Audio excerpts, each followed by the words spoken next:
আজকে চলে আসছি ইন্ডিয়ার ভিসার আপডেট নিউজ নিয়ে। অলরেডি আপনারা সামাজিক যোগাযোগ মাধ্যমে অনেক কিছুই তথ্য পেয়ে গিয়েছেন যে ইন্ডিয়ার 20,000 বাংলাদেশি আবেদন ফেরত দিয়েছে, অর্থাৎ পাসপোর্ট ফেরত দিয়েছে। কারণ হচ্ছে আমাদের বাংলাদেশে যে ইন্ডিয়ার এম্বাসি আছে, ওই এম্বাসির ভিতরে ঢুকে বিভিন্ন আন্দোলন এবং হুমকি দিয়েছিল। আর এই প্রেক্ষিতেই 20,000 পাসপোর্ট তারা ফেরত দিয়েছে। তো বড় দুঃখের বিষয় হচ্ছে, আমরা চিন্তা করেছিলাম যে সামনে দুর্গাপূজা আছে, দুর্গাপূজায় হয়তোবা আমাদের জন্য একটা সুখবর আসতে পারে যে ইন্ডিয়ার যে ট্যুরিস্ট ভিসা, এই ট্যুরিস্ট ভিসাটা খুলে দিতে পারে।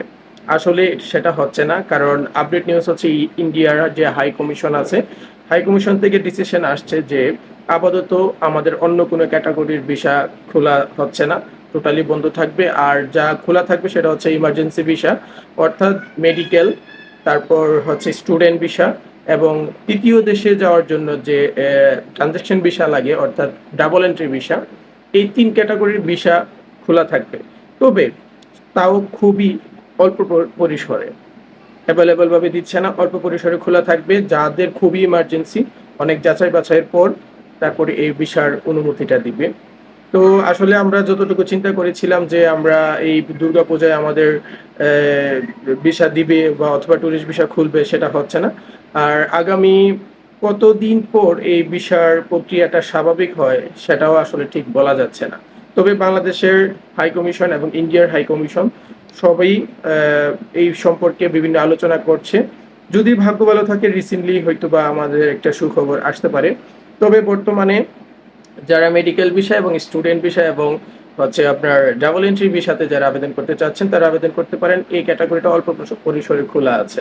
আর সবচাইতে বড় দুঃখের বিষয় হচ্ছে, বাংলাদেশ থেকে যখন 20,000 পাসপোর্ট যখন ফেরত দিয়েছে, তখন ইন্ডিয়ার হাই কমিশনের যে ইমেল আছে, সেই ইমেলের মধ্যে বিভিন্ন ধরনের হুমকি, বিভিন্ন ধরনের বাজে কথাবার্তা তারা মেল করছে বাংলাদেশিরা। যার কারণে তারা আরো বেশি ক্ষেপে গিয়েছেন, আরো বেশি রাগান্বিত হয়েছেন। যার কারণে আপাতত ইন্ডিয়ার ট্যুরিস্ট ভিসা বন্ধ রয়েছে এবং বন্ধ থাকবে।